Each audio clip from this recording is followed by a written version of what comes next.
पलीकडे आणि किती दिवस थांबायचं र? अरे 2 वर्ष झाली तुझं घर माझ्याकडे गावाट आहे. होय सावकार, पण बघतायचं ना आभाळाची सूचना आहे आणि शेतात काय चुकत नाही बघा.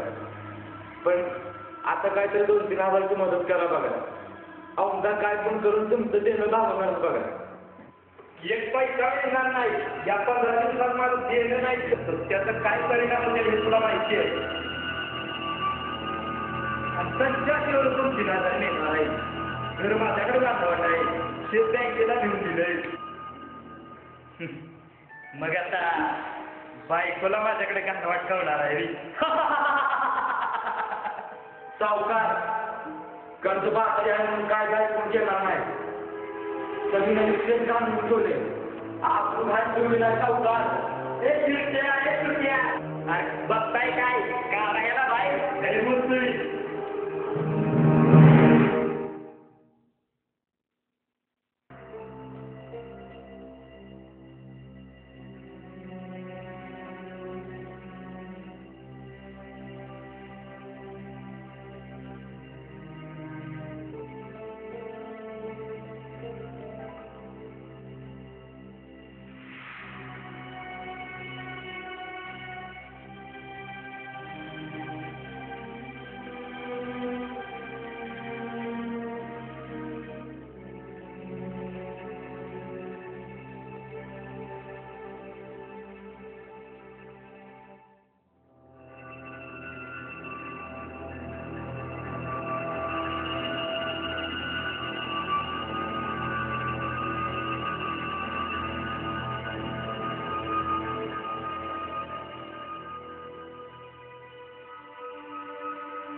ऐका की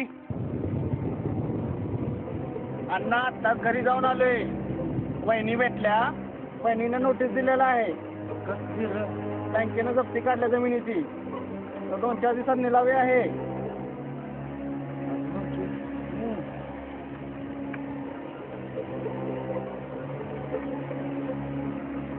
बरं आता निघू का अण्णा? निघतो आता तालुक्यात जायचा. 2-4 नोटीस जाते.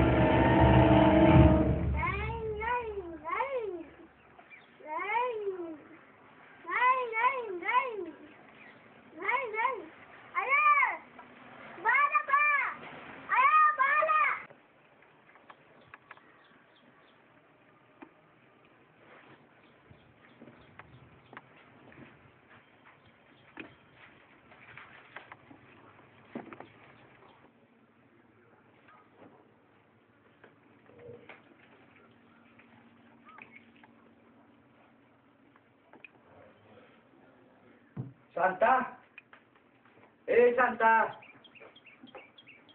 काय? ए शांता, अरे बाळा काय नाही करा. काय झालं? काय रडतोय? तू माझ्याशी बोलू नकोस. पण का असं झालं काय माझ्या बाळाला? वाळलं 2 दिवस झालं मला सांगतच नाही. मग घेऊया की माझ्या लेकराला. त्यात केवढं नाही. बा ए बा शाळेची फी भरायची आहे. बाईनं सांगितलं परीक्षेत बसून देणार नाही म्हणून. बघूया की घ्या. एवढं काय त्याला माझं बाळ.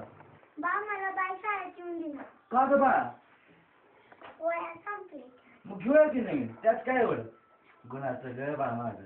ए पिल्या तुला पेन आणून देतो काय? आणि तुझी पण फी भरूया. शांता हिची फी भरून टाक काय.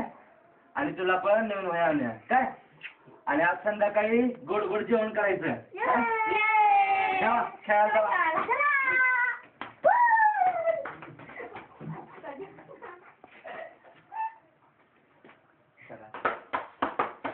भूक लागली.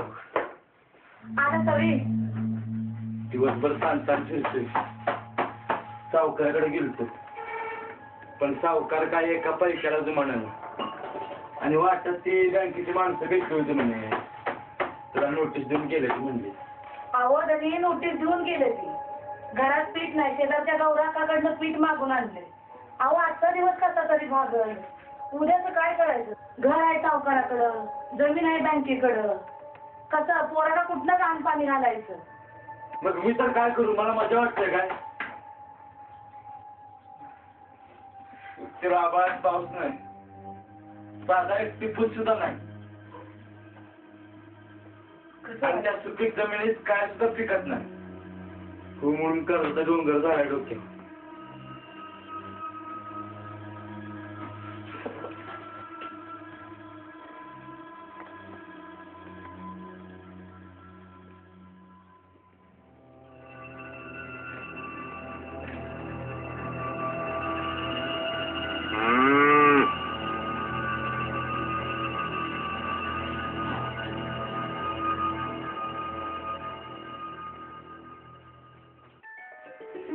माझ्या पोरातली खायला नाही, तुला कुठं मिळते?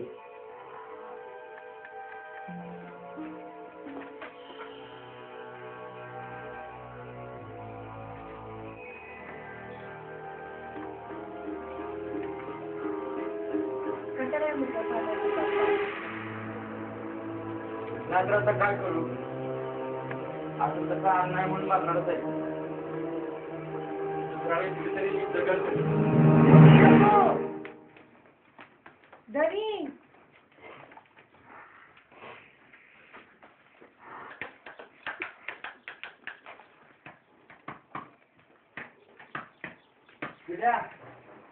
बाप पेन आणला?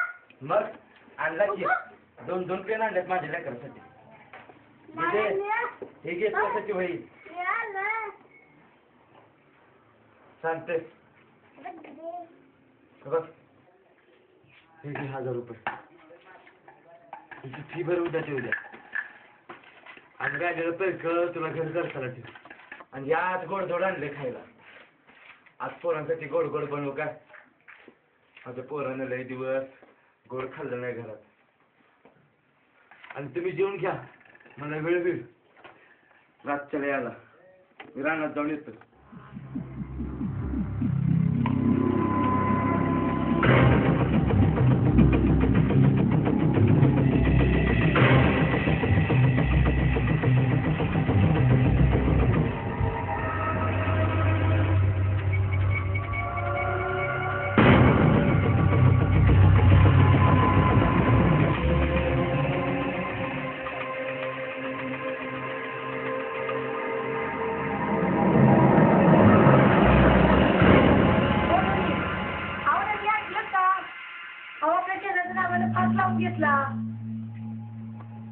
चांगला होता हो बिचारा.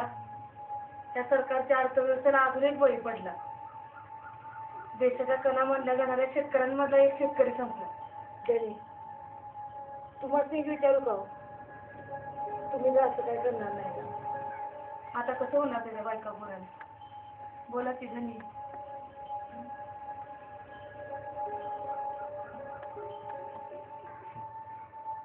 आत्महत्या करायला मी काय भाडली, आणि भरल्या सगळ्या माझ्या बायका पूर्ण वाऱ्यावरती सोडण्या इतका वाईट तर अजिबातच नाही. नाना गेला, त्यात त्याची चूक काहीच नाही.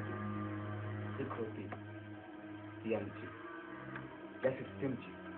आपलीच गाडी, आपलीच माडी ना आपल्याच बायकोची गोल गोल साडी. याच परिस्थितीत आजचा तरुणयोग भरकटत चाललाय. कॉलेजच्या कट्ट्यावर बसून आजचा तरुणयोग कोल्हावरी करतोय. आणि माझ्यासारखा शेतकरी मागता शेताच्या बांधावर बसून भरगडी म्हणतोय. खरंच आज भारताला जगातील आर्थिक महासत्ता बनायचा आहे, जागतिक महासत्ता बनायचा आहे. खरोखरच जर बनायचं असेल तर हे सगळं बदललं पाहिजे. शेतकरी समोर जगातील आर्थिक महासत्ता बनण्यासाठी भारताचं स्वप्न वाढत्या प्रदूषणाबरोबर हलकच येईल. आणि देशाचा कणा मानला जाणारा हा शेतकरी शापित धर्मपुत्र म्हणून संबोधला जातो.